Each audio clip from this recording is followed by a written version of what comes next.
I'm Haley from Legends of S.H.I.E.L.D., a podcast member of the Gonna Geek Network, just like the one you're listening to now. The opinions expressed are those of each individual. Check out all the other podcasts at GonnaGeekNetwork.com and get ready because geekiness begins in 3, 2, 1. You are listening to the Starling Tribune, a podcast dedicated to the Arrow TV show.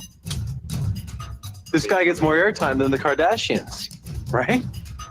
This podcast is not produced or maintained by the CW, Warner Brothers Television, CTV, or DC Comics. All characters, situations, and stories are the properties of Time Warner. I am the Oracle, and this is your Tribune. Welcome back to Earth 2's favorite newspaper, the Starling Tribune. I am the chief editor tonight, Stargate Pioneer. My friends, everybody calls me SP, and your other reporters for this episode 155 of the Starling Tribune are Chris. Are you looking for applause? Clapping is a little difficult these days. Give the man a hand. And Michelle. The thing that makes women strong is that we have the guts to be vulnerable. We have the ability to feel the depth of our emotion, and we know that we will walk through it to the other side. Very nice. And our guest reporters for this week, Wing. Hey, kid. You see, I come back, I use the smallest quote. I've learned to shut up. And Steven. So what should we call this brave new world you whipped up for us? I was thinking Flashpoint. Okay, a little edit point here. Wing, do you have the entire Geeks.live page up? Yeah. Okay, you need to just get out the chat. Or just mute the video on there. Yeah. Oh, okay. Then we'll probably be synced up better for you. Cool. You good? Yeah, I'm just going to drop the chat right now. There you go. Okay. Steven, Flashpoint, really? Yeah. Damn That's it. not Steven. That's the Flash, guys. That's the Flash. I don't think that's the That- Flash. It's not the Flash. The That's Flash kind of Arsenal. Special effects budgets are tough in the off season. They didn't have the special effects budget to put him here in full costume, so that's what we got. Beggars can't be choosers, guys. There's the red with the Flash logo and the red chin. So that's all that matters. That's the most important part of the Flash costume is the chin area. Well, and Is make that sure cardboard? you tell everyone that you are in fact Barry Allen, because your secret identity doesn't mean a damn thing in that show. Yeah, that's a good point. Yeah, you look like a poor man Canadian Flash. I'm sorry. Right. You realize that the Flash is actually filmed in Canada. It's filmed near him. That's why it's even worse. It's Barry Allen. Oh my God. Whoa. I just blew your mind, didn't I? Barry Allen never had a beard. Come on. Steven. Oh my gosh. All right, we're gonna move on. We're gonna move on here. This podcast is recorded on Thursday, June 1st, 2017, live on Geeks.live. Tonight we'll be discussing and dissecting the recent seasons of Supergirl, The Flash, and Arrow, as well as some news, interviews, articles, and announcements that may have dropped in the last week that could impact future episodes of Arrow, The Flash, Supergirl, Legends of Tomorrow, Vixen, Constantine, Black Lightning, Lois and Clark, The Adventures of Superman, Batman the Animated Series, and Smallville. If you're new to this show, thank you for searching us out on the internet and joining us. If you like our content, why don't you swing by our podcast network home at GonnaGeek.com. We can find all of our past shows, plus a ton of other geeky videos, podcasts, and articles, all under the Gonna Geek Productions banner. Thanks, guys. Before we get into the discussion of these shows throughout the 2016-2017 season, let's take a look at the ratings of the show throughout the three seasons. And Michelle, why don't you take Supergirl first? Sure. Supergirl premiered, had 3.06 million viewers. The finale dropped and had 2.12. The lowest rated episode was Alex, which was episode 19. It had aired May 17th. It had a 1.75. What's interesting about Supergirl is not only did it have a network switch, it was also up against Voice and Dancing with the Stars, which are two live shows, heavy on, immediate feedback with voting and such.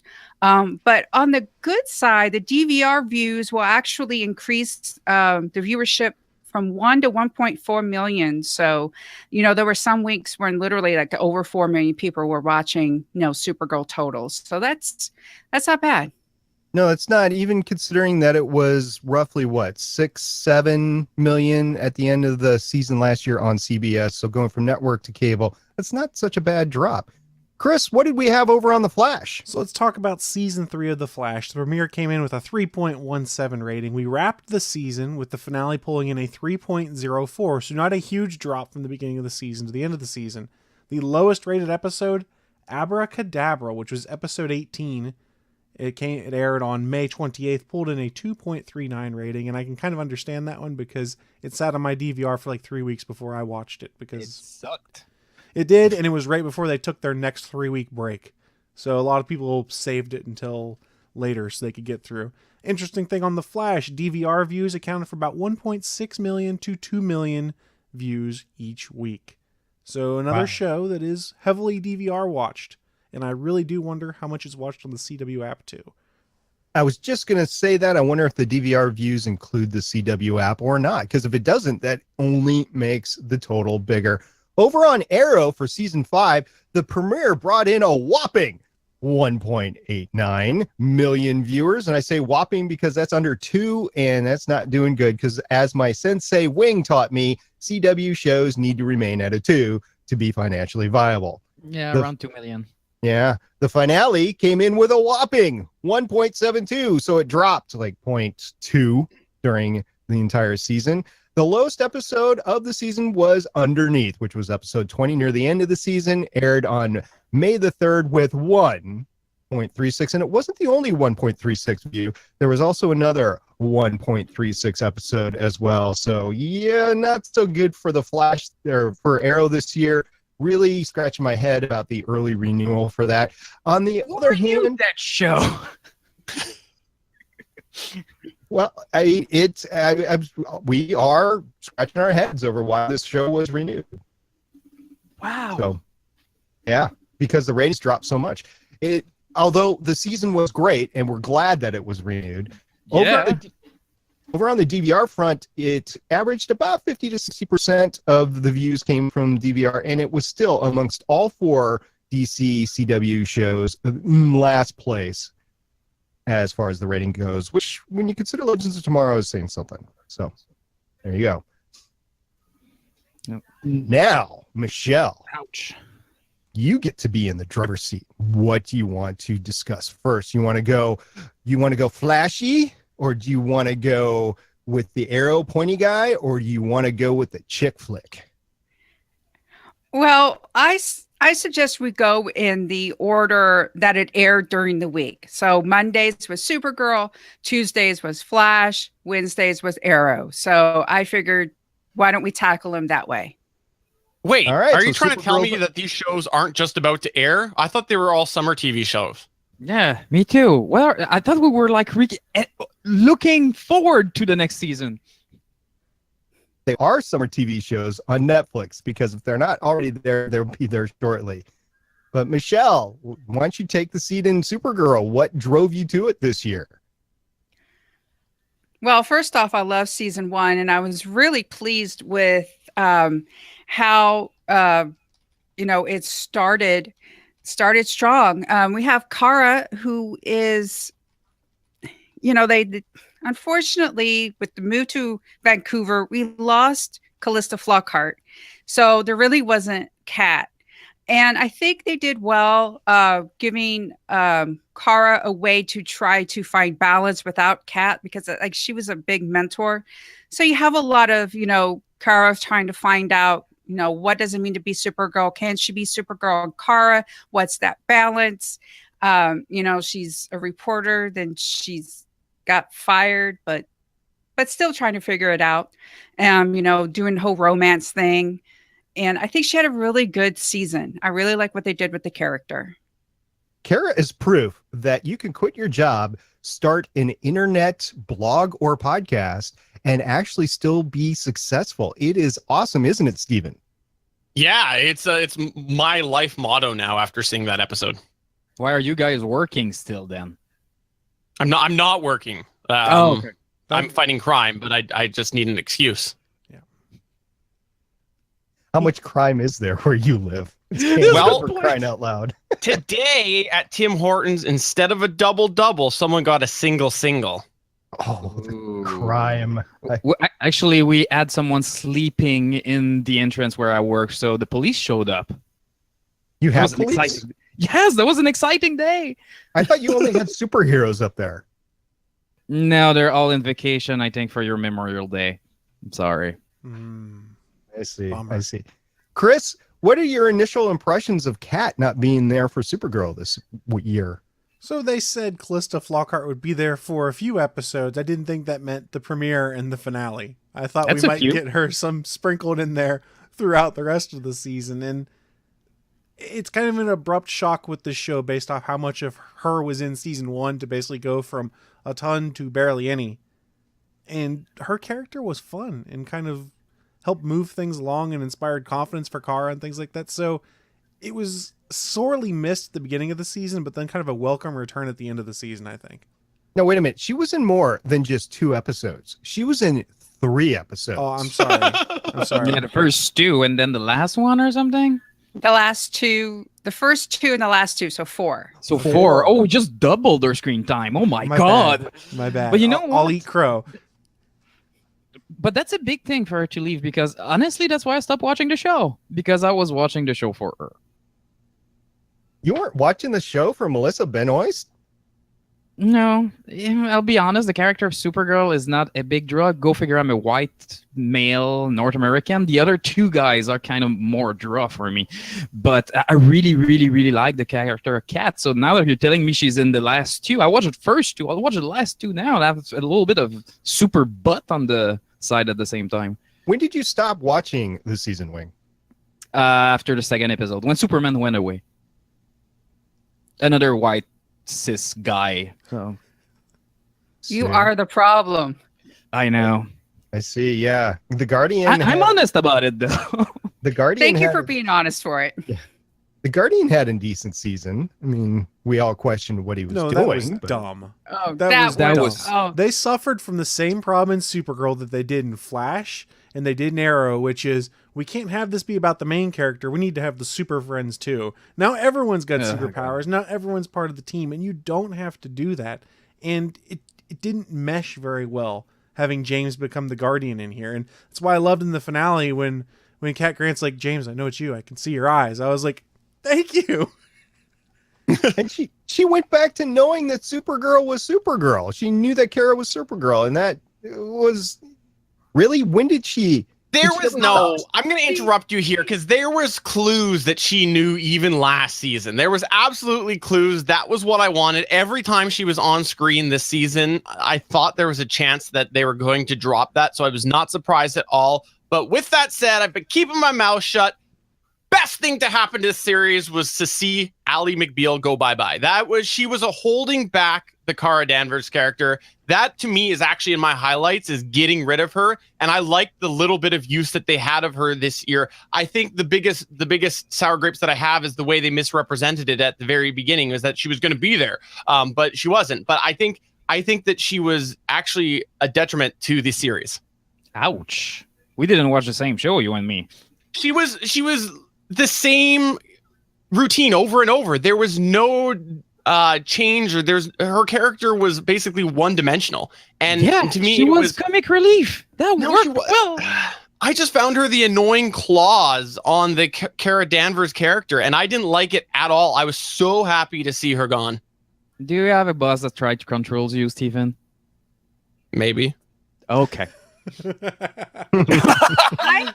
I can kind of see it, but you have to understand there's not a lot of women mentoring other women on just really anywhere. So last season, seeing that relationship, and Kara did have a little influence on Kat and so forth, but I do kind of see how maybe if this season, if they would have just copied and pasted that relationship, that it would have stagnated both of their growth. So in a way, I kind of like I mean, I miss Kat, and I wish they could have incorporated her a little bit better. But seeing Kara like not be the assistant anymore was good for her. I do wish that she wasn't just a reporter like her cousin. I wish they could have done something a little bit more original there. But I do see your point a little bit, Stephen. But you see, Steven, I think we would have seen a different relationship between Kara and Kat in season 2 had she been here full time, because they cut the apron strings, for lack of a better term, in season 1. She kicked her out and said, no, you need to go find what it is you need to do. She didn't have her in the assistant position anymore. So there's a different professional dynamic there now. I guess when she made her reappearance, it felt the exact same thing as season 1. Like her last little bit there was, to me, no difference between her season 1 character. And that's why I thought that it was nice to have it gone, because again, I think she's a one-dimensional character. Well, with her gone, and with James Olsen not really in the CEO seat because he was out on the street beating up thugs, we actually got the addition of a great character, Snapper. He was awesome to see, and I wish we would have seen more of him. I agree with you, SB. I actually had that written down too. I think that Snapper was nice because, he wasn't part of the fold, but he was clearly looking out for Kara. Like you could see that from the beginning. He had a vision for her, and every time she let him down, that's what it was she let him down because he had a goal for her in an end game, and it was neat. The thing that I think was a little weird with that character was what you said before, was the whole Jimmy Olsen relationship there. Any of the thing where Jimmy's trying to be the boss of the company was garbage. Like that whole storyline, I'm glad they kind of abandoned it because it was not good. But then when there was a situation that it came in and like Snapper's going against Jimmy, it should have just mattered of Jimmy going, no, do it. And it wasn't. So it kind of, that relationship was weird to me. If I may, they were trying to replicate the White relationship that they have in the Superman comic, and I think that's why they brought this character, and Jimmy was probably not listening to him. On the other hand, I didn't see these episodes, but what the hell was he doing as a president of the company and being a superhero? That's not that character. He's Superman best pal. Well, they had a very limited pool to draw from when Kat Grant left, and she left because the series moved filming from LA to Vancouver, and their solution to that at the time, because they didn't know really what was going to go on with the series, how long it was going to be on the air, or that sort of thing, was just to take an existing character and throw him up there, and James Olsen was the logical step for that. But then they made him the Guardian, which I think was a mistake to pull the Guardian. I think the Guardian would have been better next season. The Guardian should have been Diggle, and we should have moved on. That's always should have been, and it's still like in my throat. Spartan, I think his name is. It's frustrating. Yeah, the man with the helmet with no back. Yeah. I got a theory about that though. My theory on it is that they were rolling the dice on where's the Guardian going to have a better chance of existing for multiple years. You're probably right. But here's the thing: is they're two different worlds, so it would be super confusing. But they could have theoretically done it on both. Well, I mean, Guardian, isn't he not a Superman character? I don't know. Well, kinda, and no. It's a character that sprung from Superman, but then became a bunch of different things. I mean, if you want to talk about Nightwing, it's a character from Superman that they recycled. So it's all. I don't think the origin of where that's coming is important anymore. We're talking about Arrow or Batman Light. I mean, right now we're just using the best asset that DC Comics has, and I'm okay with that. So talking about the best assets that DC Comics has, let's talk a little bit about Alex Danvers. Now, Michelle, what did you think about how they progressed her character in this season? You and I had the chance to actually see Kyler Lee in C2E2 last spring, right before they filmed the season finale, and they talked about different things and possibilities that she would like to do with the character. Do you think that they fulfilled some of her wishes as it went through? Well, they kept her being a badass. I mean, she got to be in a suit, big old thing, and kick butt. And what they did is, they really they kept her a badass. They really explored her relationship with Kara because, they're not just like, they were put together, Alex has had that responsibility of protecting Kara, the alien, keeping her secret. But then this beautiful coming out story when she meets Maggie and when she realizes that she's had this part of herself in there, and seeing that awakening and just how beautiful this story was done. And it didn't stop any of the plot. Maggie was, she was a detective. She knew about the alien dive bar. In fact, she's the one that introduced the alien dive bar to the DEO. So it always came from, plot with character. And it was just, Alex had a great season. I enjoyed seeing Alex on there, although I think the link to their shared father, Kara and Alex, I think that was kind of a weak thread that was pulled through. Yes, it was a long game, but I think it could have been done a little bit better. It seemed to come in fits and spurts and then forgotten about for weeks at a time. So that's one of the drawbacks. But Alex as a actual character with the DEO was pretty good. She made some stupid moves along the way, but everybody does. So it made things interesting. And in the words of another co-host that is not with us here tonight, Neil, because plot is why they did it, in my opinion. He's right.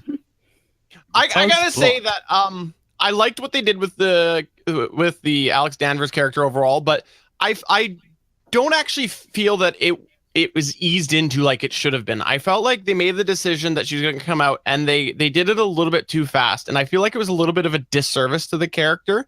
I would have liked to have seen it grow a little bit. I felt like it was almost like because plot, like you said, they're going to go and we're going to make this happen, and then we can move on. And I would have liked to see that blossom a bit. You want to see blossom on the show? Hey, yes, family friendly. I want. Their relationship, I think, had a better growth than the whole Kara, Mon-El, we don't like each other, but then we're going to fall for each other romantic comedy trope. I won't disagree. Ouch. I will not disagree on that. They played that. Oh my god. Well, it's the problem they had with this show this season is they tried to put too many plot threads together. There's too many people in place there, so they can't give adequate time to some stuff. So I would say the Kara Mon-El stuff suffered a little in comparison to what you saw with, say, Maggie and Alex, for instance, because they just couldn't balance it all. I gotta say, though, I really like the Maggie character. She is a nice, welcome addition to the crew. She was, and unfortunately, she has been removed from being a season regular next year. So I'm kind of cringing over spending all this time getting to know her, and then in the future knowing that she's just not going to be around as much. So isn't she a white Martian? No. Wrong person. Wrong person. Yeah. Maggie is the detective, the actual cop detective, police woman that is Alex's significant other, or emerges as Alex's significant other as the season went on. Okay. Well, that wasn't the only relationship that we had going on this season. We had a few others, and let's start talking about Jean's relationship and his arc during the season. Michelle, what do you got for us there? Well, he meets one of the bartenders in the dive bar is Magan, and she says she's the last daughter of Mars, and he's just like over the moon because he's like, I thought I was the last and everything, but it turns out she's actually a white Martian who regrets what her people have done, and so she's trying to change. And seeing him, one of the themes of this season was the whole accepting, working through hate, coming, to terms with some of the things that, John had to go through tremendous loss, and then he sort of had to face like all the anger and pain that he still has. And then he, his relationship with Magan, he faced it and then eventually kind of worked through it. And together then, it was an interesting way to see that play out. Yeah, I think what was really kind of nice about this season was that he got to be Jean Jones, right? Like he was always Jean Jones playing Henshaw last year, and this year it was nice to actually see him be himself. and to be open about the fact that he's a Martian. He's not having to hide it anymore. And the fact that, hey, I'm a Martian. The president's put me in charge of the DEO because I'm a Martian. But he keeps wearing the Henshaw face to kind of keep everyone comfortable, I think. And to keep the special effects budget down. Which, by the way, I gotta say, I actually really like his transformation on the show. I think it's one of the better transformations into superhero that we have in the Flareverse. I like it. I think the special effects for Supergirl, when they have them, are awesome. I think that they have to moderate them because I know they took a significant budget cut going from last year to this year. And one of the things I pointed out at the end of the series is the whole Daxam fleet. They've been without their planet for decades now, at least, right? Because Kara went into the Phantom Zone. She came out sometime later, and then Clark Kent was all grown up and everything. So I would have to say it's at least 20 years, if not maybe 30 or something like that. That Daxam fleet looks like it just came off the showroom floor. And it was because, as somebody pointed out to me in a Twitter conversation, that they didn't have the budget to make it look all BSG and with a ragtag fugitive fleet or something like that. They were just the starstruck aliens that could just take on an entire planet on their own. So I think that speaks to the special effects and what kind of budget they really had, because there's one way to do it and there's another way to do it. Heck, this is a CW show that gets an average rating of 2 to 3. So that's what kind of budget you're talking about. Can I ask a question? Last season, wasn't the ending that there was a bunch of Kryptonian coming to Earth? And this season, the ending is there's a bunch of Kryptonian neighbors coming to Earth? Something like that, yeah. Oh, wow, that's creative writing. We should move on. Sure. It was Daxamites this last season, and now it's something from Krypton. I don't know. Oh, God. If I get another speedster and a villain of the Flash, I'm gonna kill somebody. They said no speedster next season. Let's wait and see whether they screw with us. Until we see Godspeed. I'll bet there's some bad person that comes into Arrow next year too. Like you can't do that. You can't rip it apart because they all use the same basic outline. Like that's what it is. It's superhero shows. This is pretty much with the superhero genre. Somebody bad versus somebody good. Like how far do we want to break this down? Yeah, so but they don't always have the same powers each year, Steven. There you go. I mean, if you give me a bunch of human, I understand because we're all humans and we can all go bad. But how many last sons of Kryptons is there out there, or last neighbors? And then how many people that have speed live in Central City at this point and not in Russia? Where is the Russian superhero? Okay, well, that's Tovar, and we'll get to that when we talk about Arrow Wing. But in the meantime, we can't leave Supergirl before we talk about a few things. And one of the things I want to talk about is Wynn, because he moved from the newspaper as tech support to the DEO as their lead tech guy, almost their lead scientist. And he's there just taking charge from the beginning, which, okay. And then he is the Guardians backseat driver and tech support, okay, and then he's got this hot alien girlfriend. So Wynn kind of had a bit of a season, and I don't know, it was a bit of a stretch for me personally, but what do you think, Chris? I was just glad they got rid of him pining for Kara. And then pining for Superman. Yeah, it was one of the weakest things from last season is him like, I love my best friend, but she doesn't love me. What do I do? Come on, I'm glad that's over. Did he come out? I mean, he felt so. No, last year, they gave him an alien girlfriend. Are you serious? Oh yeah. So he's kind of the Cisco of this show. Is the Deus Ex Machina when you need some techno-babble thing to be that's done. A pretty fair statement. I would say you nailed it. Wing nailed it. Go ahead, close down now, Wing. You're not hitting higher than that nose. It's been a pleasure. I'll see you next year. Okay. As we've hit that high note, let's hit another high note. Let's talk about the highlights of the season. Michelle, what do you got? I really just enjoy the complexity of the women. You had Linda Carter come as the president, who ended up being Durlan. The villains were women. You had Lillian Luthor, the head of Cadmus. You had Roulette. We have Lena Luthor, which sometimes, because she has that mantle of being a Luthor, and it's that whole people assume that she's evil, but she's trying not to be, and all that type of stuff. So it's just, for me, see women just being all these different, more than just one note and everything. It was great. Steven, what was your highlight of Supergirl for the year? I really liked the Cadmus line. I liked that. I thought it was a good storyline and one that it was nice because it spanned over multiple episodes. I got to say, that's my highlight of this entire season. Chris? So I liked how they brought Superman in, but didn't make him dominate things. It felt like a good relationship between the two of them, and they weren't just like, "Oh, we're in trouble, better call Superman." I thought it worked well, and I said it early on this season. I was very surprised how much I like Tyler Hoechlin, however you say it, in the role of Clark Kent Superman. Yeah, right. So I like the fact that they were bringing in all these big names and integrating them pretty well. There were some things that fell off the table, like I mentioned before. The Cadmus storyline was great, but they didn't stick with it all the time. They took some time off of it. So you had Terry Hatcher there. You had Linda Carter there. You had some just great single episodes with some great guest stars. I'm glad we did it. We had Superman come in, and I think they did okay at the end. I was hoping for just a little bit more, but it's still a fun Monday night show for me to watch. Did anybody have any favorite episodes that they want to talk about? The first episode was great, and I love the super butt. I'm going to watch the last two soon. Chris, what did you think?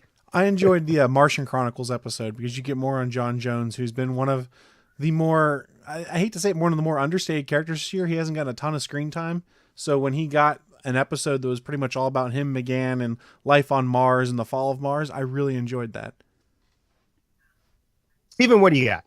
I got to say, the first two episodes, The Adventures of Supergirl and The Last Children of Krypton, I think that these two here, not just because of Superman, like, yes, that was a nice thing, but I honestly think that Kara was at her best in those two episodes. She was more decisive. Like, if you looked at what she was doing and how she was interacting with Clark, she went at first and she was kind of following his lead, and then she just like, no, I'm going to take the reins. And I think that she was actually at her best in those first two episodes. Michelle, what do you got? Welcome to Earth. It was the first appearance of Linda Carter. There was some great Wonder Woman Easter eggs. The theme of tolerance and acceptance really started there. I had to pick one, so I picked that one.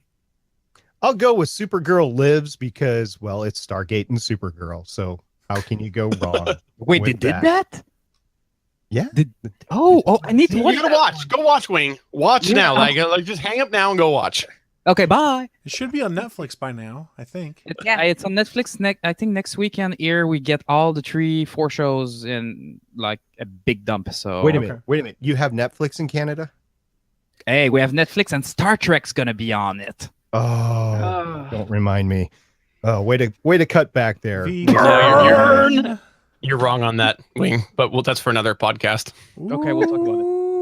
All right, let's rate the season on a scale of 1 to 10. Wing, you don't get to vote because, well, you didn't see the whole season. So hey, I'm giving a big 8 to the first two. Okay, Chris, what do you got? 7.5. All right, Steven? I'm going to give it a 6. 6 out of 10. Ouch. Michelle? The low part of it, if you took out the Guardian stuff, I think you would have a great season. So, a 9. Wow. Okay, you really like your Supergirl. Yes. She had an interesting journey. She's only been Supergirl. This is her second season being Supergirl. I gotta say, she's going to have stumbles and stuff.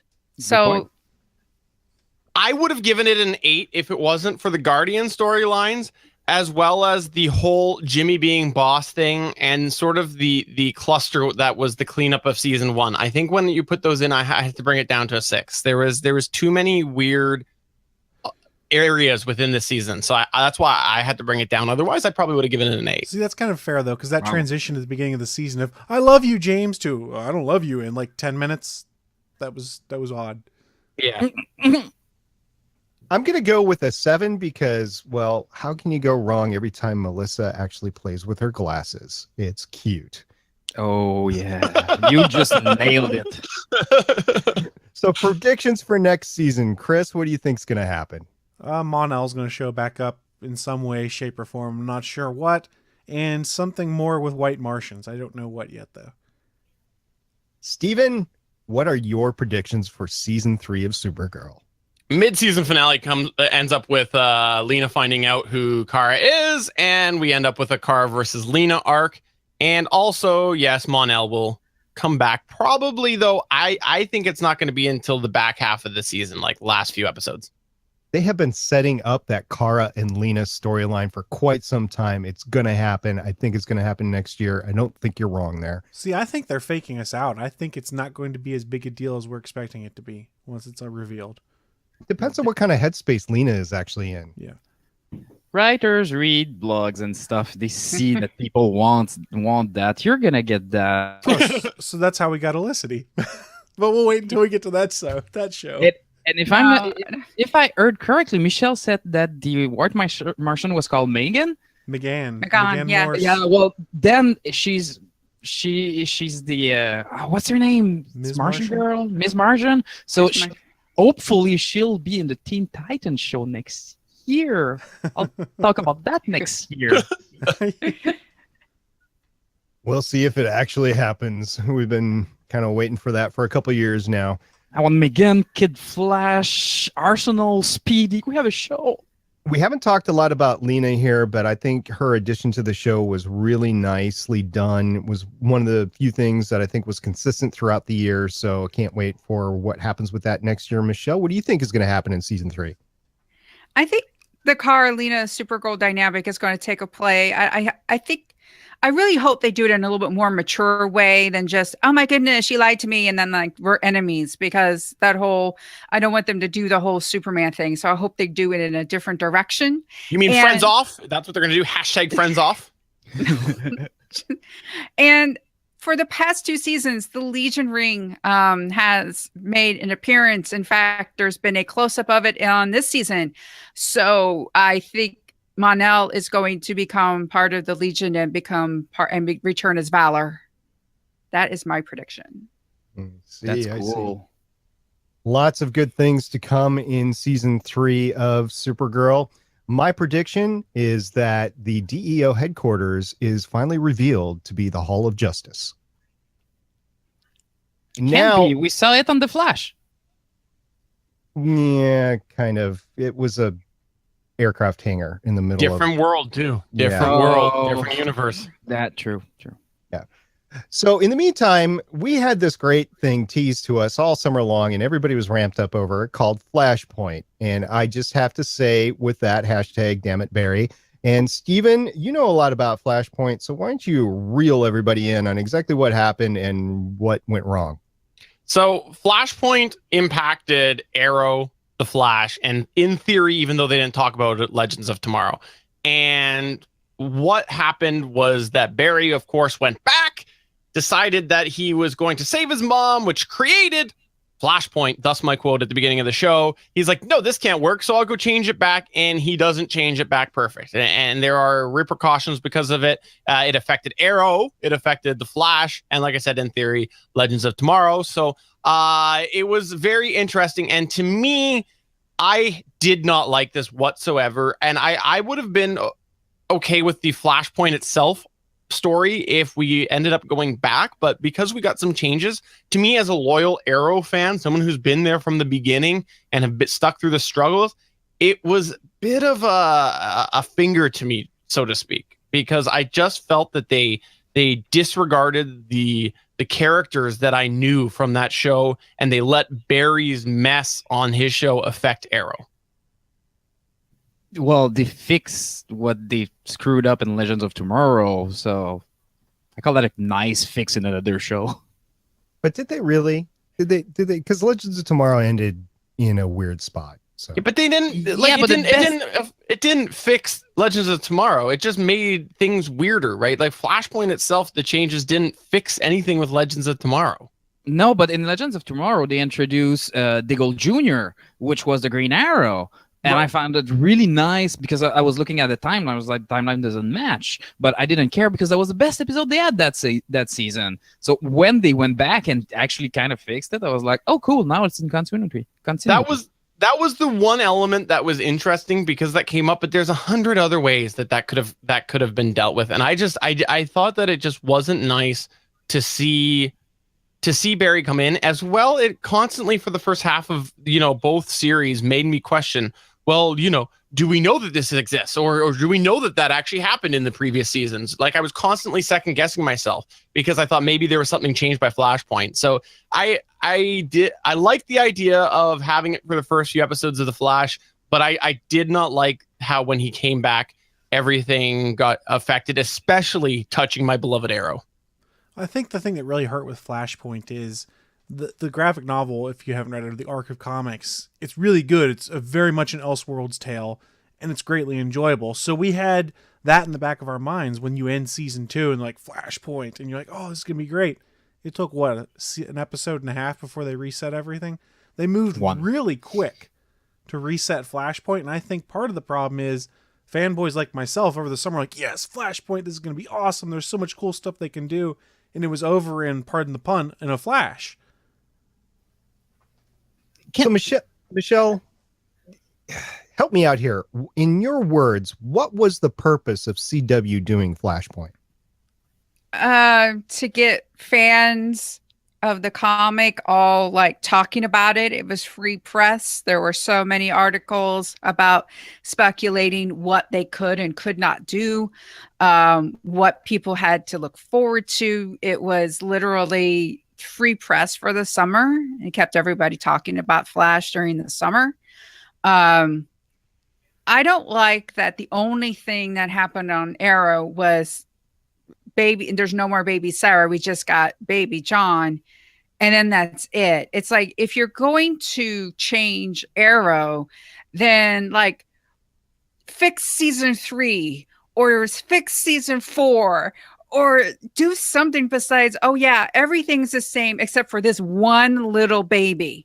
See, the problem, and we talked about it with Flashpoint, was this, that is, if it ran too long in Flash, because remember, I threw theories out, I'm like, Flashpoint's going to last like 4 or 5 episodes, it's going to be a nice little short arc in and of itself. But as I thought about it, and I think we all came to realize it too once the season started, the fact that Flash and Arrow share the same universe, if you've got Flashpoint going on in Flash, what are you supposed to do when Arrow comes on the next night? Is it taking place in the previous continuity? Yeah, you ignore it. You just ignore it. You ignore it, just like you never see the Legends of Tomorrow stuff impact. Well, you can Flash do that because they've stepped away from it, but they've made a big point, especially in Flash and Arrow, of being one-off episodes where they do a point-blank crossover, but then sometimes someone shows up from the other TV show to help out with something or be on screen for like 5 minutes. You've linked those two shows so closely together that you can't very well have 2 separate timelines going on at the same time with them. I want a whiteboard behind me because I'd like to draw the fork. The fork we see on all time travel things where you end up having it so that they're both happening at the same time and then they remerge. That's all that they had to do. That's not going to confuse people at all. Well, but I think you guys are going too far. The people that could be confused is kind of us, and we're going to follow. And my mom that watched the show, she just wants to watch her Stephen Amell doing the salmon ladder. She doesn't give a crap about one thing or That's one fair. other in timelines. So we tend to think that everything is like the way we want because we know the original material. But we are the least of their concern because we are 10% of the market. Yeah, and that's and you're also assuming that the people who watch Arrow like actually also watch The Flash, and you don't know, right? Like there's some crossover, but you don't know. So I would have rather them have done them separately, and then not once it came back, there was no changes whatsoever. I'm curious about that because the crossover ratings went through the roof, and I don't know if that was just new people coming in because it was the crossover and was highly promoted, or whether legitimately these other audiences for the other shows came in to watch the show. So it's difficult and darn near impossible to determine that, but that is an interesting thing. I'm going to go back to Michelle here. The purpose of Flashpoint, I think, was to draw attention to Flash, get that publicity going into the season. And they had that big writers retreat beforehand, Guggenheim and Winnie Miracle and all those guys. I don't know if Greg Berlanti was involved or not. And they were really trying to plot out Legends of Tomorrow, Arrow, recovery from Arrow, Flash, and that sort of thing. Flashpoint was great for like the first episode, maybe 2 episodes. It screwed everything up. And I think the reason that they put it in there in that storyline is they were just mapping out the big rocks, and they got to the crossover in, when was it, late November, early December, and the Flashpoint was meant to culminate at that point in time. But after that, they were left with this big huge mess that was just really never cleaned up. And I just think it was poorly done for the rest of the season. I need to say that there's one because quick thing though that we didn't talk about that was also, Michelle said there's only one change. The second change, the most important change, was that the Green Arrow got sleeves. That is the most important change out of everything. That's true. Well, they justify it later, but I think the most important thing is that the mega crossover happened in the penultimate episode of the mid-season finale. You're welcome, Stephen. I think it's all the Flash fans, because the Flash literally, I've done the ratings thing, like 18 to 49 in that demo. It's actually beat other shows in that time slot. So I think it was just the Flash fans, because that is, out of all of these, the more popular one now. And should it be? I mean, Arrow had a great season. Arrow should be back in the lead here, but it's not. Everybody's going gaga over the Flash. Arrow burned too many bridges with season 4 being so bad. That's the problem. And people like sci-fi. Right now, people love sci-fi. They need to go to think about something else than reality. And as good as Arrow is when it goes back to reality, that's not what people are looking for right now. And Flash was happy and bright and fun, and it needs to be that way and such. So that's my biggest problem with the Flash this year, though, was the way they went away from that, right? Like, they brought in the character of HR so that they could keep an element of that. And aside from that, they went so much more down the Arrow path that it was crazy. HR, I actually did not like that character the first few episodes. No. And then when they ended up, they started to go darker and darker. It was like, oh, this guy's nice. And I started to laugh at him a little bit. And he was a much needed comic relief. I don't think we were supposed to like HR at first. Because remember, we were so used to Harry and things like that, and a very different kind of character, and you had to wait for him to grow on you. I thought he was a spy. Like, he was doing that novel thing. I thought he was reporting back to somebody. I don't know who. I thought they were going to play a long game with him. He was just a nice guy that got caught up in some stuff, and he was just trying to do right at the end. And I miss Ed on the show. Ed is gone from the show, and I'm going to miss him. So RIP HR. Yeah, but that's a good point. They didn't have that this year, because when this year I got Chartako to watch the first couple, and she was like, "You told me these heroes were happy, and the Flash was happy to be the Flash, and all that jazz. Everybody is sulking, and the funny guy from last year is not happy anymore." We're talking about Cisco here, and she was like, "This show is not fun anymore. It's the same thing as Arrow." So she dropped after 2 episodes. And that's another point of the Flash that just did not sit well with me with Flashpoint, is that we ended up having to relive that whole team building thing that we've seen. And it was so frustrating that they just went and they broke those relationships only to build them back up. You knew it was happening eventually. You knew that was going to happen. And sure enough, they were all buddy. Buddy. Just to, give people powers and stuff like that, because I really didn't like what they did with the team and stuff. But all right, let's focus a little bit about the characters along the way. Let's each take a character as we go through the list here. And first, Michelle, why don't you start off with Iris? Iris is the heart and soul of the team. She proved that many times when she gave Barry the talk and was able to bring focus and everything. She is, the writers on this show do not know how to treat their women. Iris needs to be more than just Barry's sister wife and and everything. Also with Creepy. Caitlin, I know I'm jumping, but I'm sorry. But with Caitlin, she needs to be more than just somebody's love interest. The first season, it was Ronnie. The second season, it was Jay/Zoom guy. This one, it was Julian. So in a way, I'm glad she's Killer Frost, and I hope she's just single. I figured Draco Malfoy was going to die because the one thing I've learned is if you love Caitlin Snow in this show, you're going to die.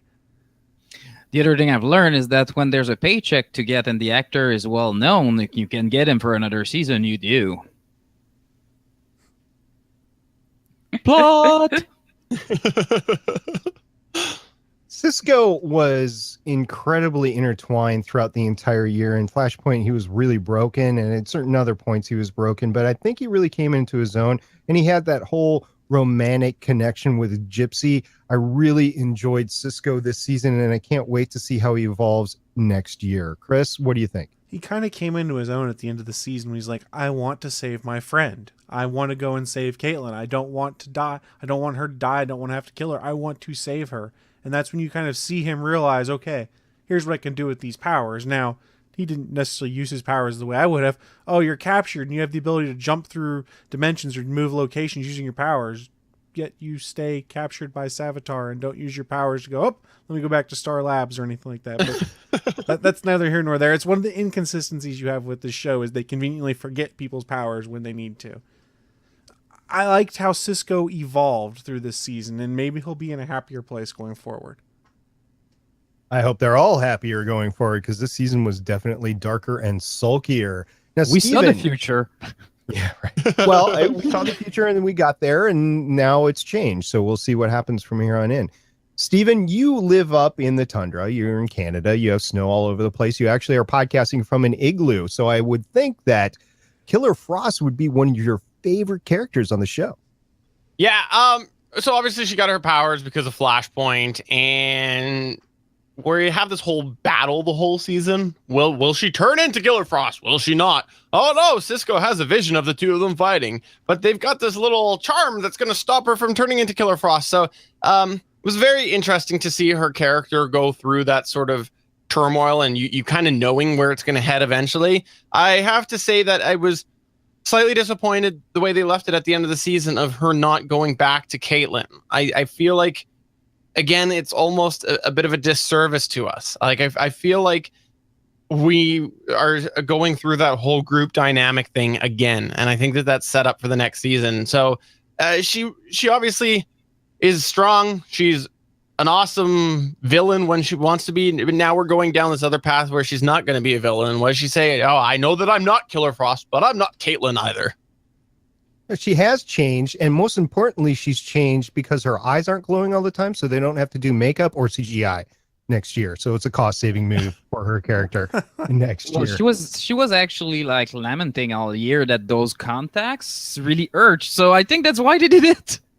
It is a constant complaint among sci-fi where they have to do that sort of thing. The contacts, the grafts that or the mask you put over your skin, they will end up burning your skin. They will end up irritating your eyes to the point where you can't see. So that's actually a real thing, folks.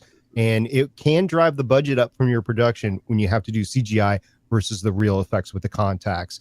Now, moving on a little bit, we have Detective West. Wing, I know you're a big Detective West fan. So what do you got for him?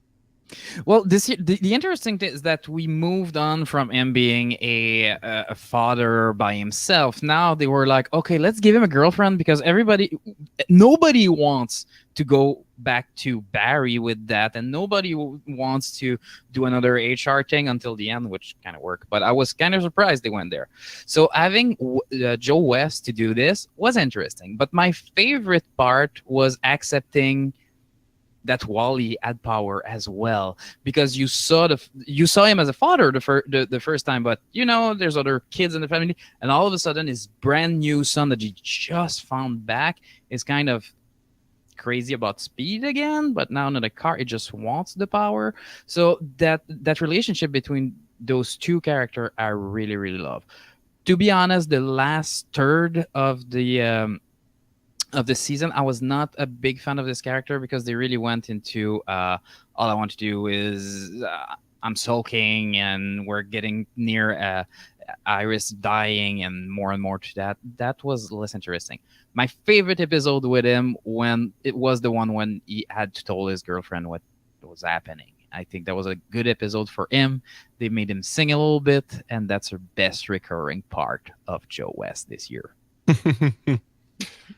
So I gotta say, I know you like Joe West, but he, to me, kind of a terrible dad because both of his kids are obsessed with speed. And remember, and the other ones are obsessed with each other. So yeah. I was going to bring that up, but I'm glad you did. Yeah, he's got an interesting family life where he's got 2 kids that are hooking up. He's got a third, 2 of his kids that are speedsters. He's got this weird relationship going on himself, and he's got this obsession with singing, which isn't a bad obsession, but he's got it. And yeah, he's interesting. And he can, in an alternate universe, be quite the drunk as well. So he's got a lot of things going on in his head. Talking about his kids, Wally West, kind of a heartfelt season for him. Michelle, what do you think? Yeah, I mean, he grew on me. I mean, he was obsessed with getting powers. He got powers thanks to Dr. Alchemy because he had him in Flashpoint, and then Alchemy comes along, who's a minion of Savitar, and he gets powers that way. And then he has a relationship with Jessie Quick from Earth 2, but for some reason she decides to be a Flash on Earth 3, meaning I guess Earth 2 is not good enough to have a Flash, or maybe it doesn't need a Flash anymore. Anywho, but season ends because Barry goes quietly into the Speed Force to atone for his sins. So it looks like maybe a first few episodes he gets to be, Flash instead of just Kid Flash. It's interesting in Rebirth Comics because you actually have 2 Wally Wests going on simultaneously.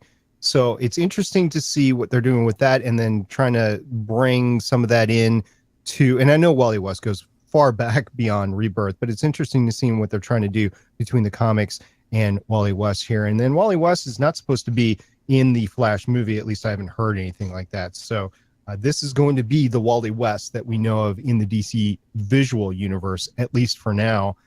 Wing, you're kind of a Wally West guy just because of the Titans, right? No, actually not. Wally West was my Flash. When I started reading Justice League, Barry Allen was dead. I'll be totally honest, I like the TV show The Flash. I don't care at all about Barry Allen. Just give me Ginger Wally West as the main Flash all the time. But then, yes, he was in Teen Titan, and his relationship is really good with the other character.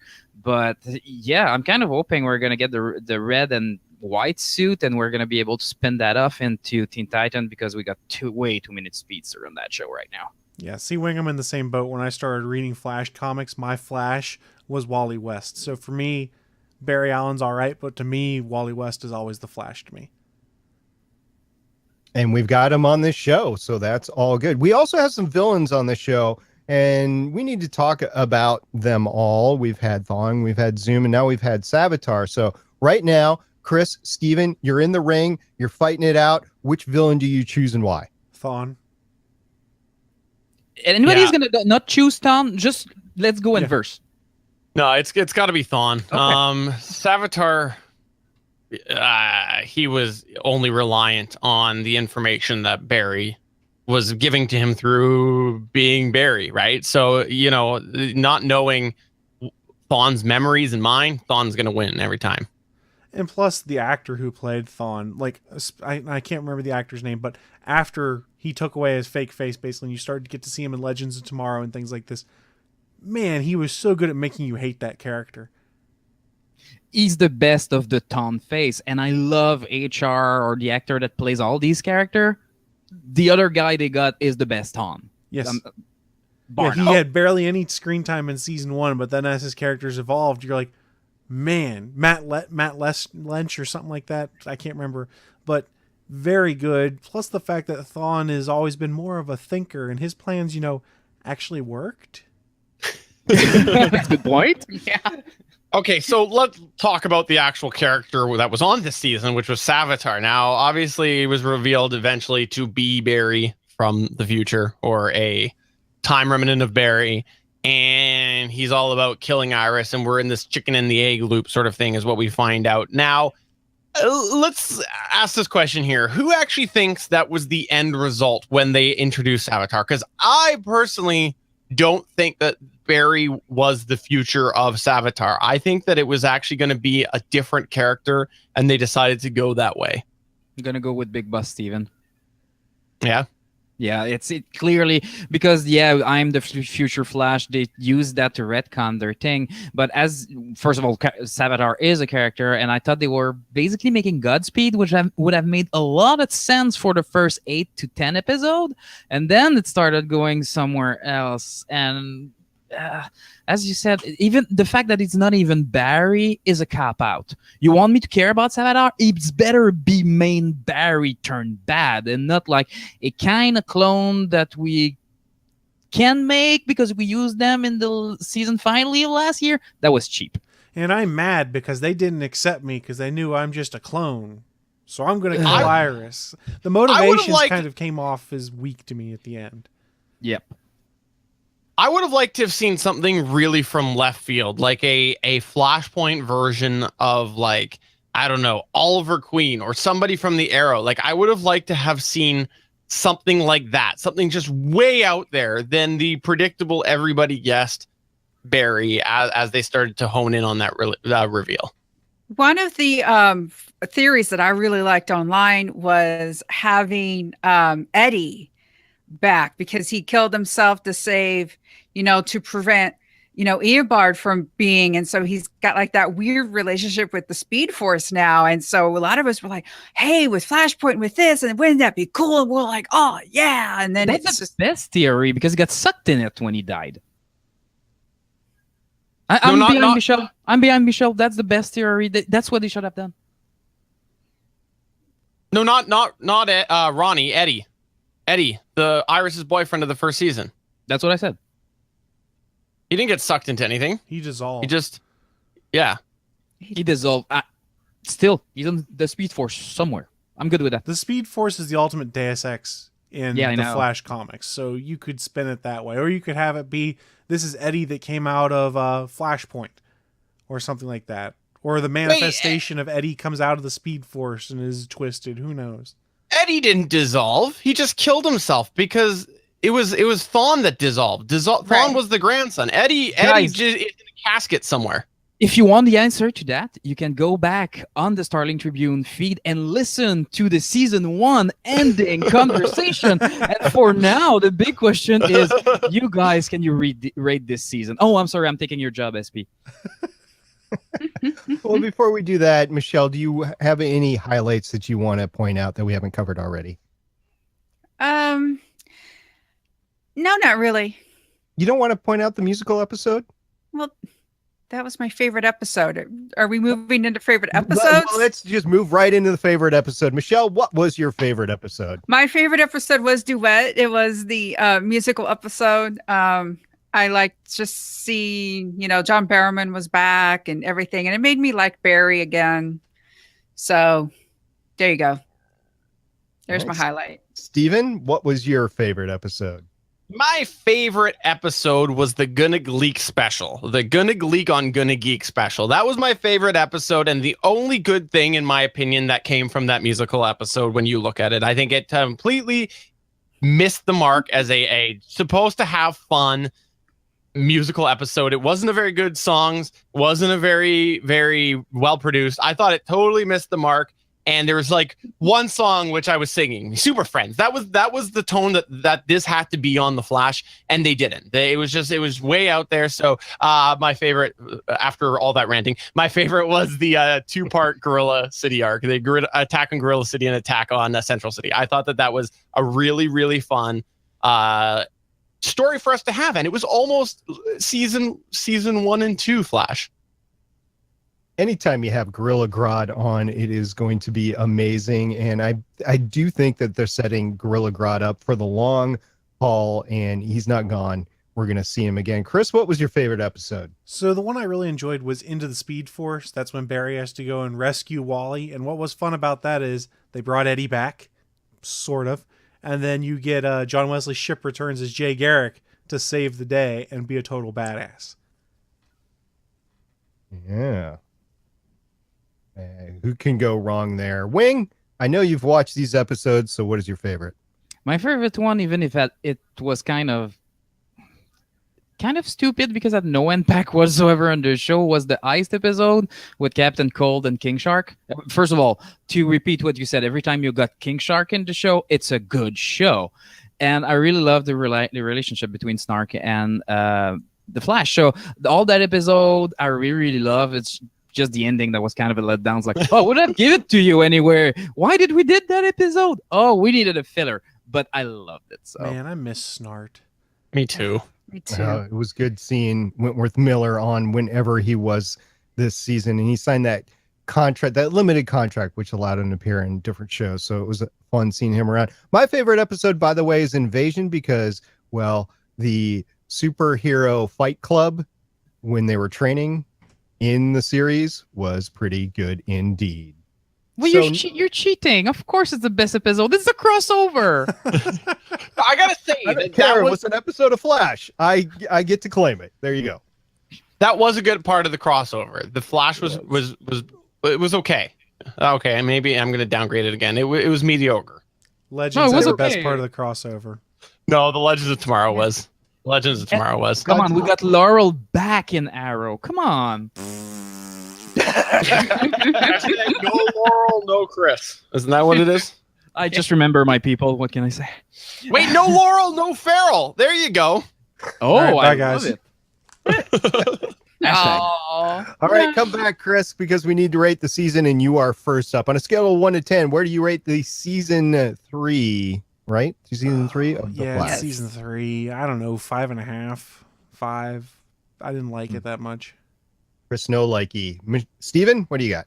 I gotta give it a solid 4 out of 10. A solid 4 out of 10. Wow. 4 out of 10. Ouch. You're one of those people that caused the ratings to go down. Michelle. Barry, that sucked. Barry, using Iris as to motivate Barry. That sucked. Cisco, 5. 5. Michelle's at a 5. All low ratings. Wing. You guys are so French. Oh my god. We learned from the best. You're judging the main arc of a TV show. I'm gonna judge how many episode that was entertained really versus how many episode I didn't care whatsoever. I'm gonna give this a solid 7 out of 10. It's not House of Cards that I'm watching right now. That's clearly a 10 out of 10. But it got me entertaining. Then every episode, I would say over 50% of the episode were more entertaining than anything else. And I think it is a good show, and it needs to pass the grading mark. What is it? 60%, 6, and it's a little bit better than that. You want to watch really, really bad show? Watch soap opera. That's a 3.5. This was a soap opera. Yeah, I gotta say that, like, most of the first half of the season, I was messaging one of you three. Not you, Wing, unfortunately, but I was. I'm in Canada. You know what long distance charge. Exactly. I was messaging one of you three on like a weekly basis, going, it's not my Flash. It's just not my Flash. If they get Arrow right, they can get Flash right, and vice versa. But they can't seem to get them right at the same time is the problem. Exactly. They need to spend a lot of time in a writing room to make this work. You know, it was a show that I kept up with just because it was intertwined with Supergirl and Arrow. But I'll admit, it was the last weekly show that I watched. And for that, I will give it a rounding sounding 5. Let's move into predictions for next season. Chris, what do you think is going to happen? Barry's back at the end of episode 1. Oh, yeah. That's a no duh. He's still the main star of the show, so yeah, he's coming back. I was really hoping they'd do a little twist though, and you get Wally as the Flash for a few episodes, and maybe just some little peeks of something going on in the Speed Force, of trouble a brewing, and your glimpse of Barry there. I would love to see Wally get a chance to shine on his own. As far as cliffhangers, this is only just marginally better than the Arrow cliffhanger, and both were pretty bad indeed. I I gotta say, for me, I disagree. I think that we're gonna get at least 2, maybe 3 of people just the universe without Barry, and we're gonna have intertwined Barry wherever he is. I think we're gonna get that split. I think we're gonna have that for 2 or 3 episodes at the beginning, and then we're gonna get into some terrible Frost trying to find her way into the group thing. I think we're gonna get a horrible little Frost tries to find her way story. Michelle, predictions. Season 4, The Flash. Yeah, I mean Barry's going to be back, but I think big bad's going to be the Thinker, because DeVoe's been mentioned a few times. Yeah. Well, there you go. The Thinker, the big bad for season 4. Wing, any big predictions for next season for The Flash? Prediction. Pain. No, that's not Rocky. Mr. Sorry. T's coming in.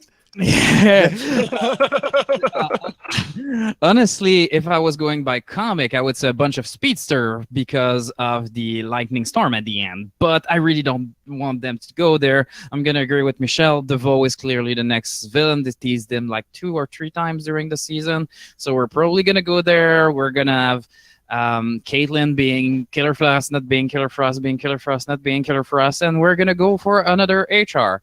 And probably that Iris gonna leave Barry for a couple of weeks around Christmas. I predict that we will see a wedding in our future for the season finale. Yeah, maybe. You know what? I don't want them to do a wedding season. Just get rid of it at Christmas and move on. I don't know, guys. Iris moves on pretty fast. Eddie died in season 1, and she's about to get married to Barry now. To her brother. Come on, that's a worst rebound guy you can ever have. Weak joke, but I mean, I don't know that we'll actually see the wedding, because then they can play around more with the will they, won't they, are they actually going to be able to pull this off kind of thing. Well, and what did we decide to call them? Were we going with Barris as their little shipping name? Barris, is that what we were going with? Flashish. Incest.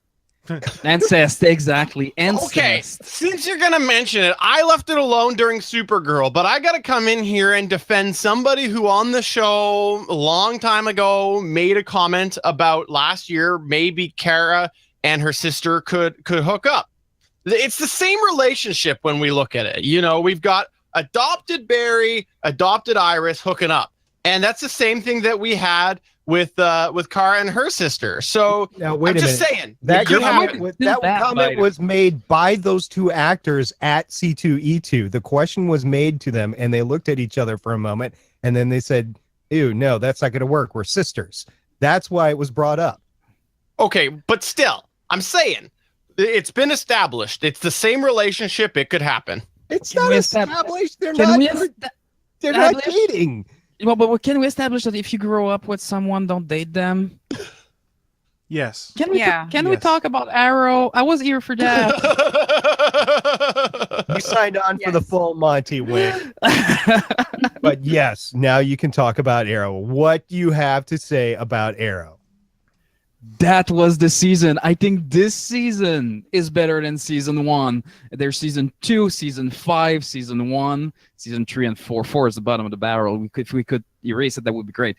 But seriously, that was great. I like the way that they dropped some thread that we're going to be able to get back next year. I love the vigilante idea that we got no answer whatsoever. And the way they adapted a Batman villain, Prometheus, for Oliver Queen with Mayor Queen. What did I told you when we started that cast that I wanted? I wanted Mayor Queen. I got it.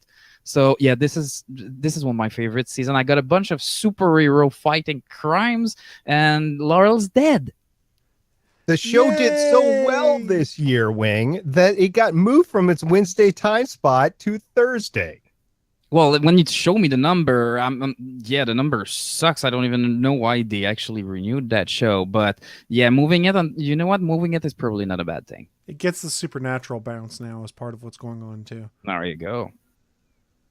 Yeah, so let's talk about Arrow. The stereotypical Arrow, it starts with the flashbacks, and we had what we had been pining for since season 1 with the Russian flashbacks Michelle, how do you think that it pulled off as a season? I think the flashback started off strong. And I was enjoying them. And then you had the Bratva episode where in present day, Ollie goes to Russia and gets help from the Bratva. And then all of a sudden you see Anatoly. And the thing about the flashbacks is like, well, we know Oliver was going to live. We knew he's going to become a Bratva captain. And so really the only mystery they had was what's going to happen with Anatoly and things like that. And then once we realized Anatoly lived, then it was like we knew everything that was going to happen in the flashbacks. And it just lost all momentum and everything. So I like that we got Talia, but other than that, it was okay. Talia. I'll be in my bunk. Moment. Yeah, you see, that's a character that I was like, oh, they actually threw Talia to throw Talia because they could. Now they could, so they did, because at this point, this character is so superfluous. She's kind of useless. And she came up with the Green Arrow. Oh, so now we're really Batman because the League of Assassin came up with the suit. We're not allowed to use Batman in like, TV, so we got to go and make Arrow be Batman. We already knew this was happening since season 1 of the show. Flash is Batman? That makes so much sense now. I think it's time to dig out that bat checklist. Yeah, there you go. Let's oh, bring it God. back. For this episode, yeah, there's a lot of bad checklists to go through in this one. Yes. So, Stephen, what was your overall take? I know you were on a few episodes of Starling Tribune throughout the year, but what was your overall take of the season of Arrow? Loved it. Loved it. I thought that it was a good season to have. It's just a shame that it suffered from the previous terrible season. And I got to say that I would have to really just like count my beans to determine whether or not this was first or second favorite flashback arc. I think it's actually my favorite flashback arc. I think that it was nice. We started to see that true final transformation of Oliver into the bad you-know-what that I can't say on this podcast that he is. Because he's just like, we saw him become this ruthless person that he was at season 1, the very beginning of season 1. And it was so nice to see that switch happen. Plus, how can you argue with a fake beard and hair delivered to an island? It's amazing. I'll tell you why you're wrong that the flashbacks were the best ever, because we didn't see Slade Wilson's plane crash. That ruined it. You know what? That was good flashback, but I'm gonna agree with Steven there. Those were my favorite flashback because I love a good mafia story, and did give us a good one. I agree with Michelle. There's no, people are gonna survive, but when you introduce a character that's called the KGBs and Green Arrow, I don't expect them to die anyway. So. You bring up a good point. You talk about mafia stories. Michelle has been pining for one all season long, but she's been focused on the Bertinellis. Michelle, what do you think? Well, if you notice, they mentioned the Bertinellis at the beginning of the season. We had a Vigilante at the beginning of the season, and then they got the news that they were being renewed, and I think they kind of went, "Oh, F." Anything we had planned for that, maybe we should leave that for season 6 so we can have something for season 6. Because if you notice, all that stuff got dropped and they just focused on Prometheus. So that was a little disappointing. I like that. It's comic book. You plant something and you come back to it 3 years later. Well, I mean, Prometheus is the right guy to do it with because Josh Segarra was awesome as Adrian Chase and Prometheus throughout the year, especially as it evolved. And you've got, oh, here's my buddy, the district attorney. Oh, now I know he's Prometheus, but no one else does, and he's screwing with me the entire time. He just played it so well, and he knew from day one, once he got the role, that he was going to be Prometheus. Like, we all thought, oh, he's going to be Vigilante because he's Adrian Chase. Everything says that. When he did the audition, all that, he got the role, and then they pulled him aside and said, okay, here's the deal. You're actually the bad guy. And he was like, oh, this is awesome. And nice. He nailed it.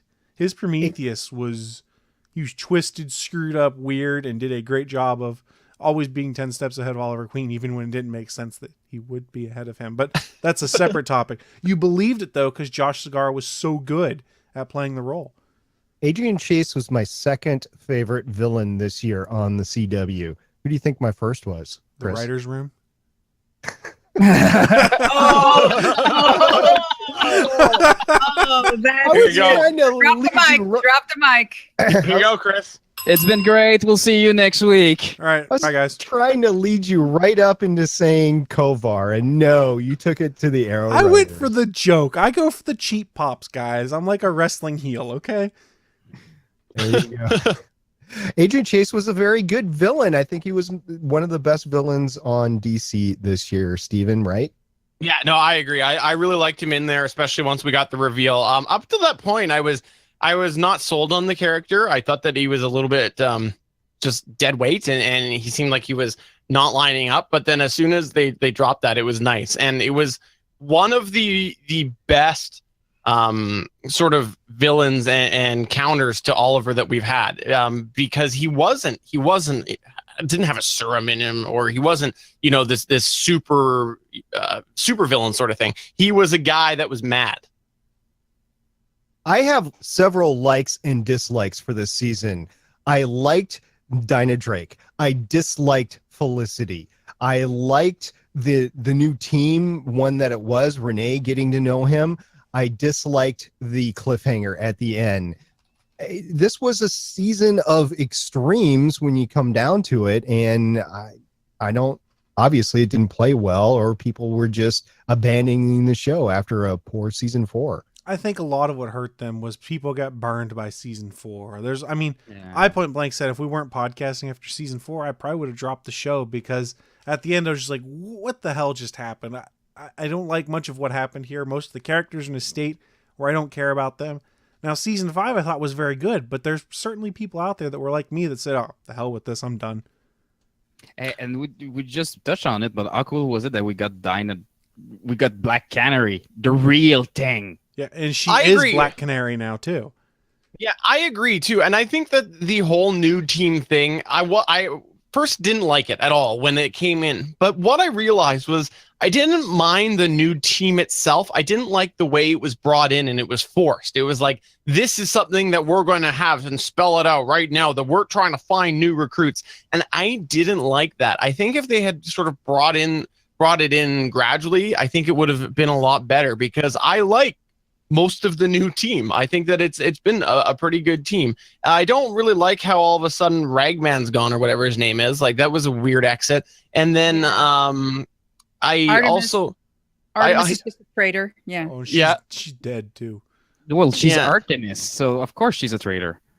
And I think Curtis's story was okay, but I have to say that I do really think that the highlight goes to wow, I'm totally drawing a blank on his name. Mr. Terrific? Use the words.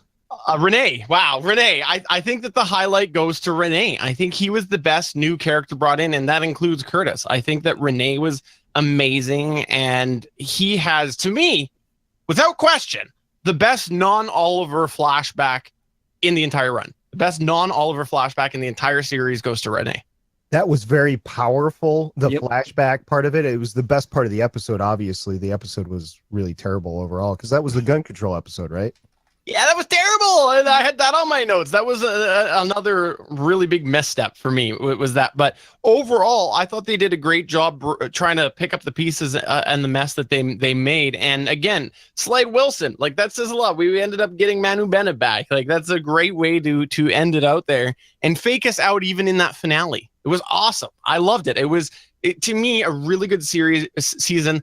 I'm with Wing. I'm not rating it as high as Wing does. I got to say, I think that it's probably my second favorite to season 2. Man, I'm glad that's where I rated it.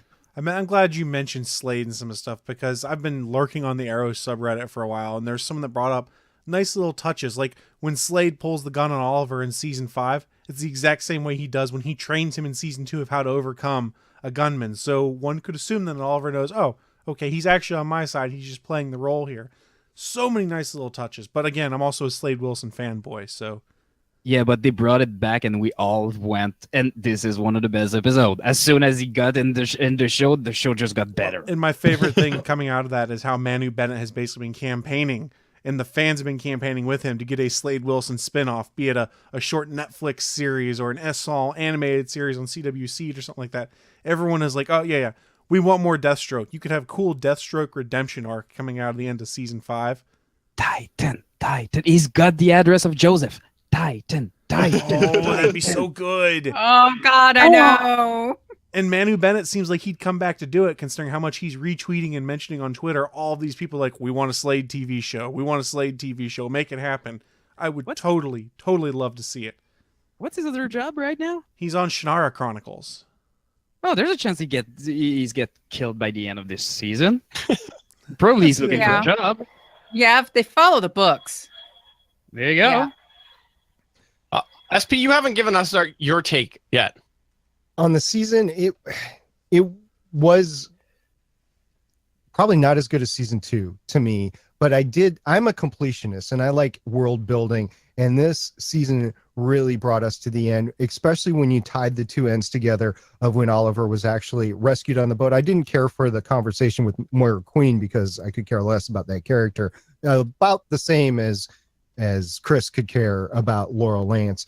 But I think they did a decent job of trying to resurrect the show given what had happened to everything. However, one of the things that is constantly in there is Elicity. And I think the more and more that they go down that road, the more that they're going to drive additional people away from the show, because nobody wants to see it anymore. It was done. It was stupid. It's over. Let's move on. And they try to bring it back at the end. One of the predictions is possibly that Felicity will not be coming back for next year, but I think that they just can't do that. They can't do Arrow without her. I think that's what everybody's thinking. Now, it was very interesting this past week because Chris dug up this post on Reddit, which was basically an open letter to Mark Guggenheim. Elicity was one of the issues there, but there was other things going on as well. There was a large discussion on Laurel Lance as well. I don't know if Mark's ever going to see this letter. I hope he does,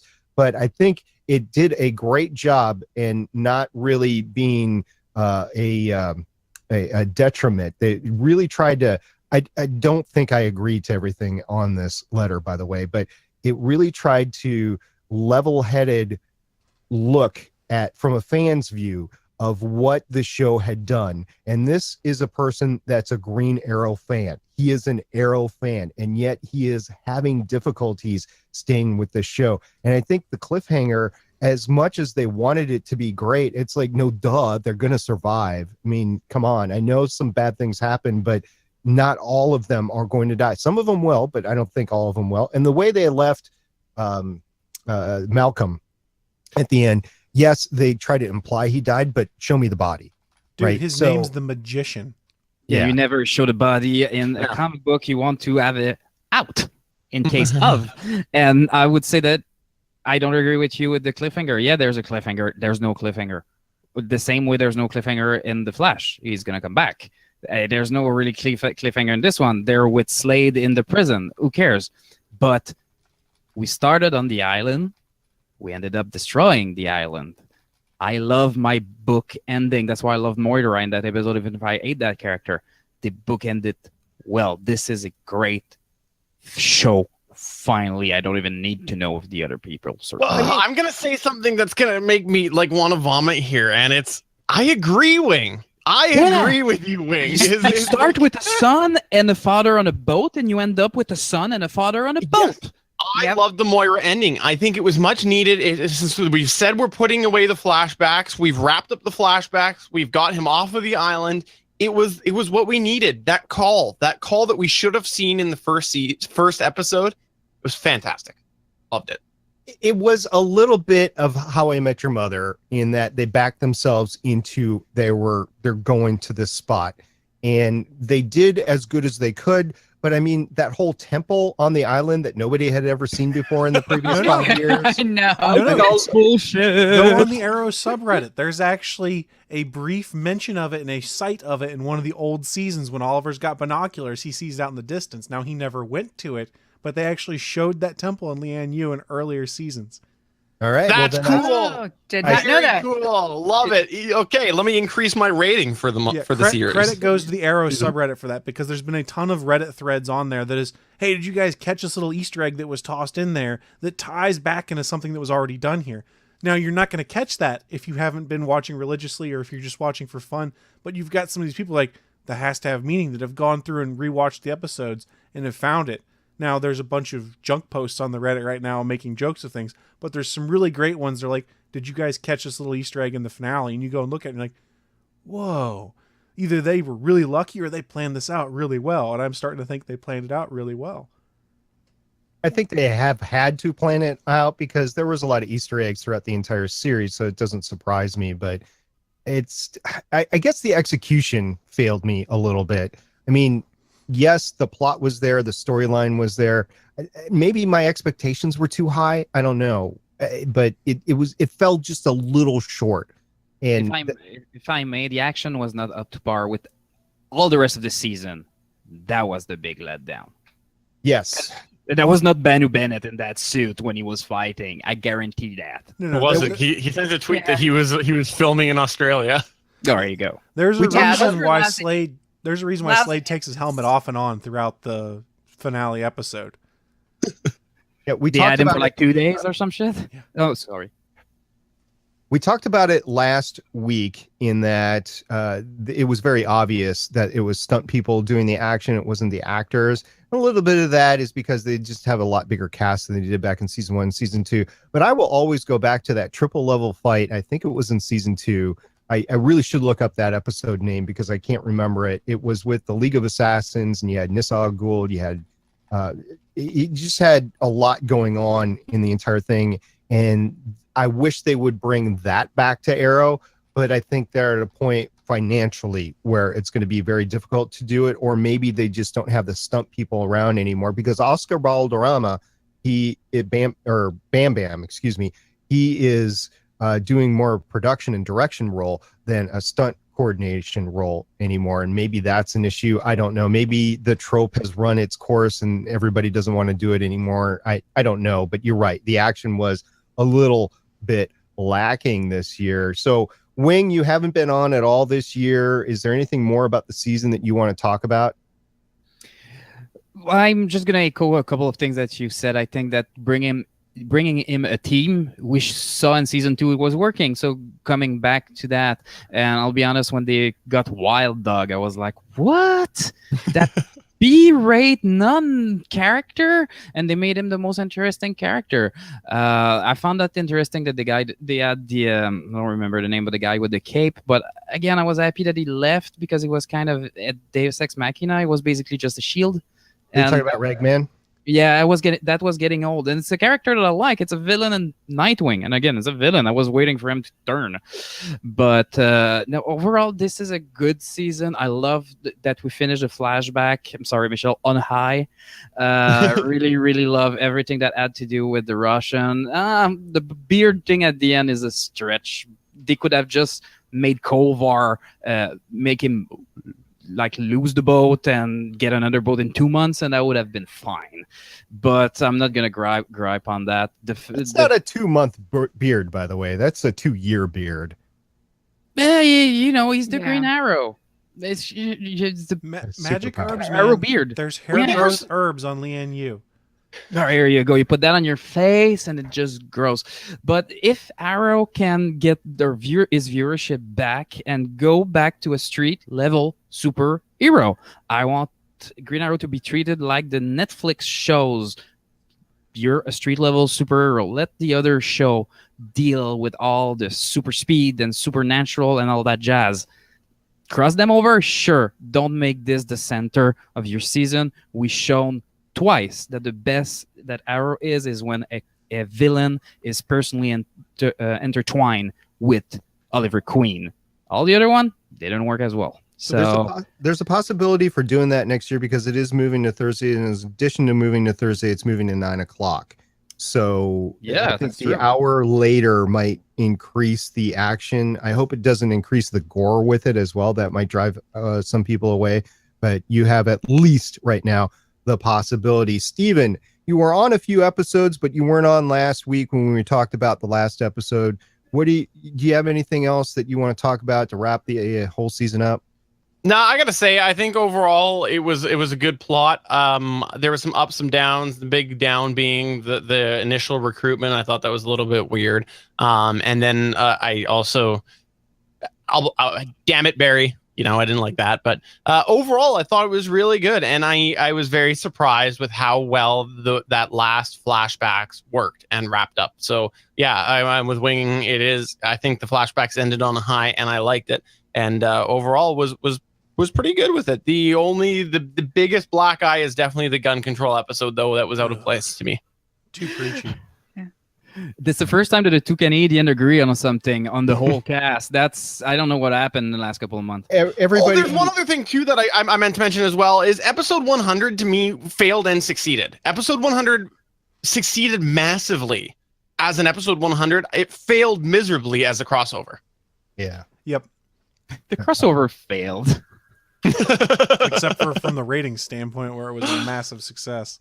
Yeah, but the episode there was two very good and two what? That's a crossover. Look, and Supergirl should not have been considered part of that crossover. And they took everything that aired on Supergirl and re-aired it on Flash the very next night. But I complained and crapped all over that already on the Starling Tribune. I won't do it again. I'll wear my Flash mask for the end of the rest of this episode, and that'll still give you more Flash than we had on Supergirl. Yeah, you're right. Yep. Fair enough. So, Chris, any last thoughts about the season as a whole before we get to favorite episodes and rate the season? So like I said, I enjoyed it on whole. I mean, the thing that'll be very interesting to me is if the positive word of mouth coming out of people who stuck around for season 5 helps anyone else out and says, you know what? This is on Netflix now. Maybe I can go back and watch season 5 and see if that gives them a bump moving into the new season, because we've been fairly positive on this season. If you remember last year, this time frame, the Arrow subreddit had redecorated to be a Daredevil subreddit, basically, because they said this is far superior to this show. People are a bit more happy with the show right now, and I'm really hoping positive word of mouth kind of pushes everyone over to Netflix. People watch season 5 and get excited about the show again. And I've saved the best for last, in contrary to my co-host thinking right now. I haven't forgotten about her. Michelle, let's wrap up the season before we get to the final things. Well, I actually watched the season finale and actually watched the first episode, the pilot, back to back to see if it actually worked, and it does. I think that is masterful because it's, is that the Ollie that we get in episode 1? It definitely is. Even the burn on the lower back, the scar tissue, how he is, everything like that. I really didn't. The gun control episode was just awful because you had this preachy episode, and then for the rest of the season, you had everybody using guns. It was. That was my problem. Oliver even had guns. Yeah, everybody had guns. It was just, I guess, what was that the magical thing that everybody got guns and that's how everything got solved? I didn't mind the team, but then it didn't give room for Thea and Diggle to happen. My problems with Felicity continue. I haven't liked Felicity. My problems with Felicity actually go back to how she treated Ray. I didn't like how the writers basically had her use Ray as an Oliver substitute. I really wanted her and Ray to actually have an actual relationship. So her and Oliver, they could actually develop that relationship into some sort of quippy best friend deal, because I'm not an Felicity fan. But, this also suffers from being too big. But I did enjoy this season, the fighting. It was a great villain, that whole mental mess with your mind and emotions sort of deal.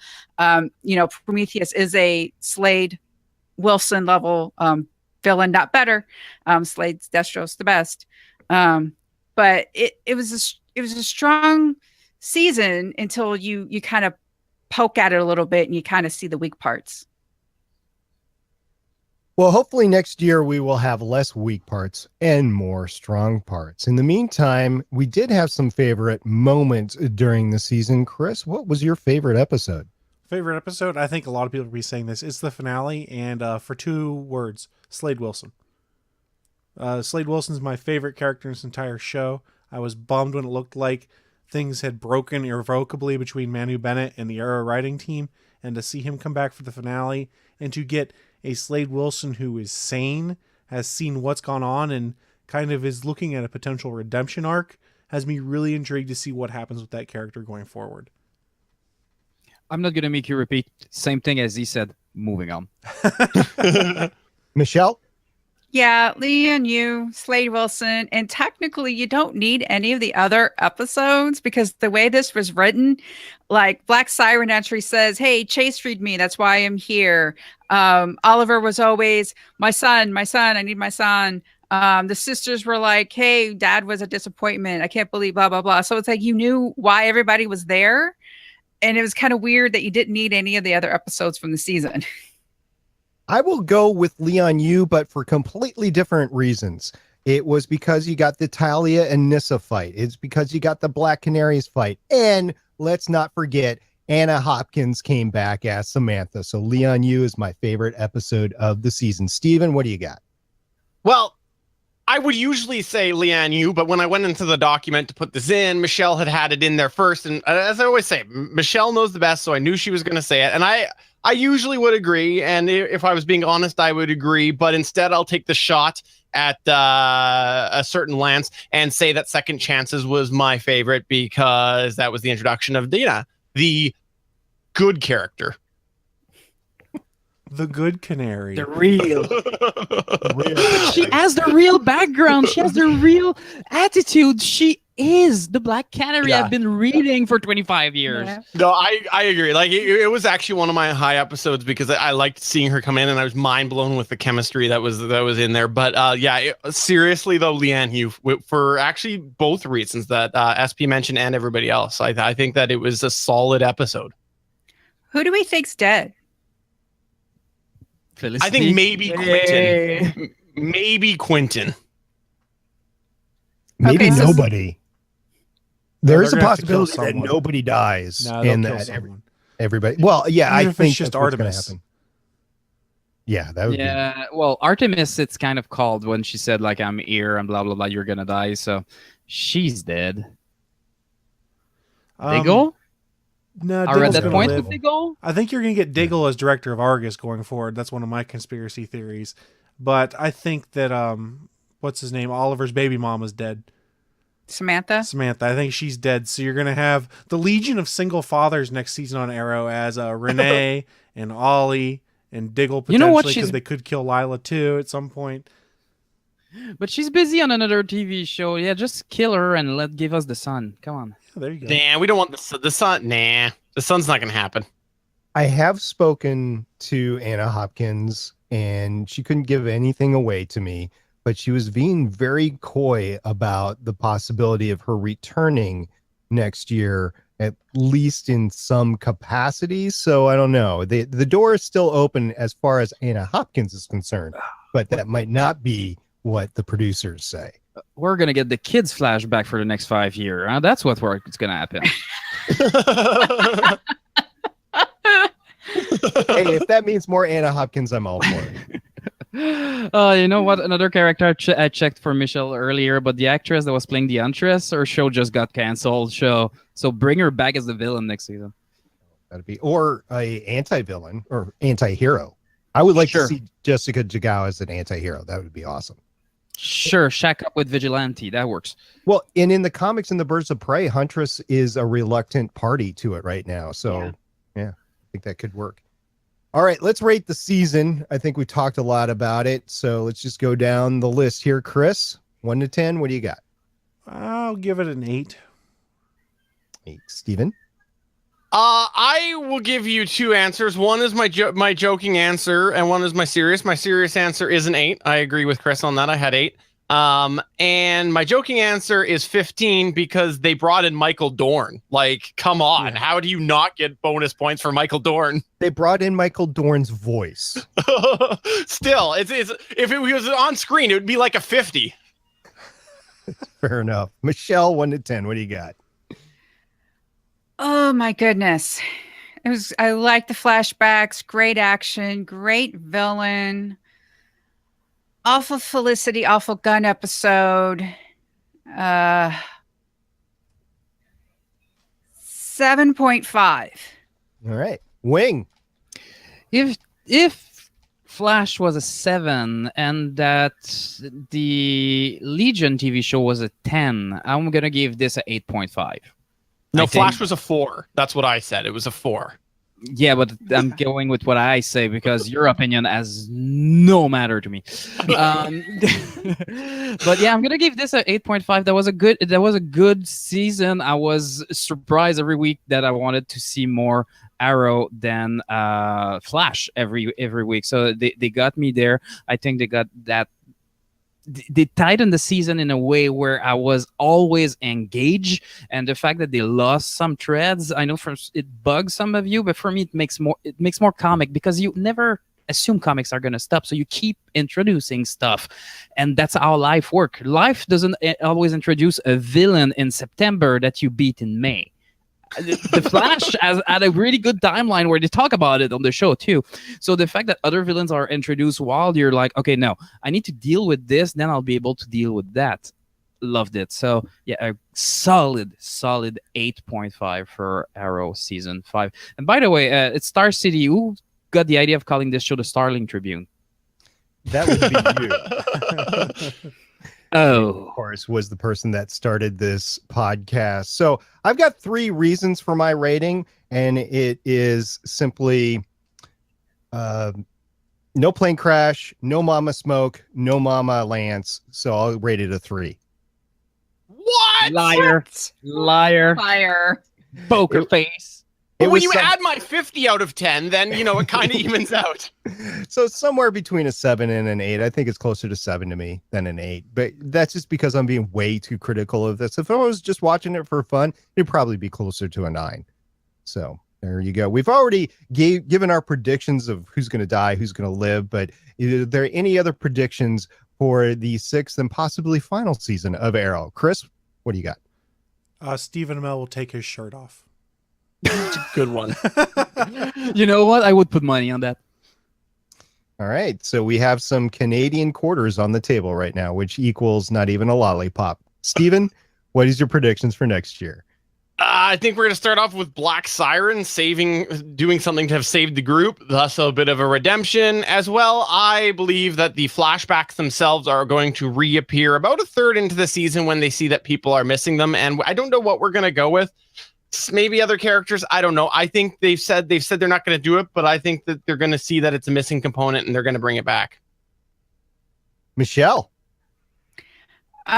See, I have Samantha dying. So Ollie becomes determined to redeem Black Siren while trying to be mayor and a dad. And I want Roy and Huntress to come back.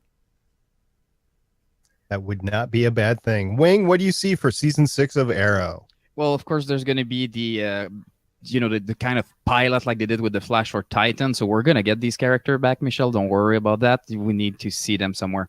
Honestly, I think I'm just going to comment on what Stephen said about flashback. I think we're still going to get flashback, but once in a while, like they did for Wild Dog, like they did for the original Black Canary and all that. When they have a new character, they usually give you 1 episode of flashback with them. I think we're going to have that a little bit.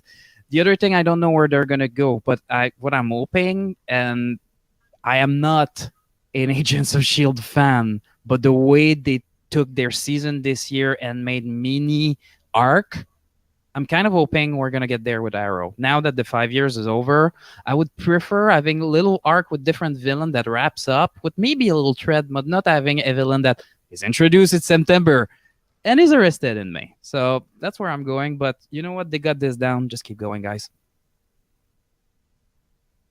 All right. So my predictions for next season is that we are going to get a true 4-show crossover in the first weekend in December. So that is our coverage of the 2016-2017 Arrow, Supergirl, and The Flash. So I hope you enjoyed it. But next time, we have another special episode, do we not, Michelle? Yes, this Sunday we are going to be discussing the Wonder Woman movie that comes out on Friday the 2nd. It's so good. Actually, it's out in theaters right now as we're podcasting. It's out right now. Right now. now. Just go. So yes, and then our next regular episode will be next Thursday. We will continue our rewatch of Legends of Tomorrow, season 2, episode 8, The Chicago Way. So if you've enjoyed having people on this cast like Steven and Wing, they are part of the GonnaGeek.com network. And Chris, there is a lot of fun geeky stuff on the network, isn't there? Yeah, just like SP was saying, there's a variety of awesome geeky content on the Gonna Geek Network. We encourage you guys, head on over to GonnaGeekNetwork.com or GonnaGeek.com and check it out for yourself. But each week when we podcast, we try to highlight one specific show, give you a little taste about what it's about and point you towards it. And this week we want to talk to you about episode 41 of the Doom Ninja podcast entitled The End? This week the crew starts off with some strange news about buying empty boxes. It's followed by their opinions on 2D pixel RPG Undertale. Finally, it's wrapped up with a studio update that includes some somber news. Can I say this is one of the best that we recruited on the network recently? I'm having so much fun with this cast. Yeah, well, wait till you hear some of the next stuff that's coming in for the next generation. And oh, by the way, Wing, thank you. You are the founder of this podcast. Thank you very much for coming back to recap this season and the season of The Flash and to talk about your opinions about Supergirl. We really appreciated your presence back here in the Starling Tribune. Actually, he says that, but thank you for getting me because I basically begged to be here. So thank you very much. Down on his knees, folks. Yeah. But no, we welcome him back. I really wanted to talk about this episode, and I'm really happy to see where you brought the show, because if you guys want some inside baseball, basically I start shows, I drop them, SP takes them and brings them back up super well, and then I can just come back and screw it up for one evening. So thank you. No. Thank you, SP, there for are keeping a them couple going. of special Wing edit points for tonight, but if the editors have done their jobs, you will notice them. I saw only one. Oh, I'm so sorry. Actually, you had two, but we'll leave that alone. Steven, you are the owner of the GonnaGeek.com network, my fair co-host on the GonnaGeek.com show and the Better Podcasting show. I want to thank you very much for gracing us with your presence and with your incredible insights tonight. Thanks for having me. It's a lot of fun. Usually I'm only able to do this while I'm on the road because I should be taking my son to swim lessons, but hey, neglecting your kids, that's where it's at. Can we make t-shirts with the Gonna Geek logo that says that? I want one. I so want one. Give money to the Steve. Father relief. Father of the Year, Stephen Amell, as long with Stephen Jondrew. Chris, let's start this train rolling downhill. Yeah, I guess we should do that. So thank you everyone who did participate live in the chat room over on Geeks.live. Also a big thank you to anyone who downloads the episodes or replays the videos at a later date. Don't forget you can find all of our back catalog of shows over at StarlingTribune.com. And the back catalog of the YouTube videos is available on the Gonna Geek YouTube channel at youtube.com/GonnaGeek. If you've enjoyed what you've heard, and if you've been here live like Amos and Mike and Dane, you can tell everybody that's your favorite Arrow fan that we are live on the network, at least until we move our show later this fall, Thursdays, 6 p.m. Pacific, 9 p.m. Eastern on Geeks.live. And don't forget to go ahead and rate, review, and subscribe. And even give us a 5-star review on iTunes. And I just want to say thank you to our entire production staff, including our video editor, Mr. Chris. And you can give us a 15 because we talk about Michael Dorn. So come on. You can find all of our contact information on the Gonna Geek Network at GonnaGeekNetwork.com. We can check out our forums and other shows. If you want to share your thoughts, head on over to our Facebook page, send in a tweet, or you can call us at 612-888-CAVE. That's 612-888-2283. Gentlemen, this was a great episode, and unfortunately, we do have to bring it to an end, so this wraps it up. Any last words before we sign off? At Stargate Pioneer. Hashtag Anna Hopkins is Stephen Amell's baby mama. Okay. At the Chris Farrell. Hashtag they brought back sleeves. At Stephen Jondrew. Hashtag no Laurel No Farrell. At Nightwing_GG. Hashtag Titan. Please. And I am at Michelle Ely, signing off with hashtag if Felicity dead, that's okay. Oracle, I think we're done here. This was the Starling Tribune.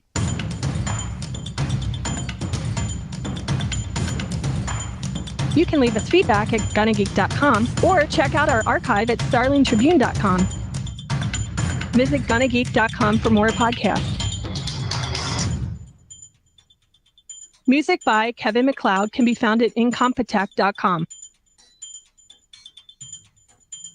This podcast is not produced or maintained by the CW, Warner Brothers Television, CTV, or DC Comics.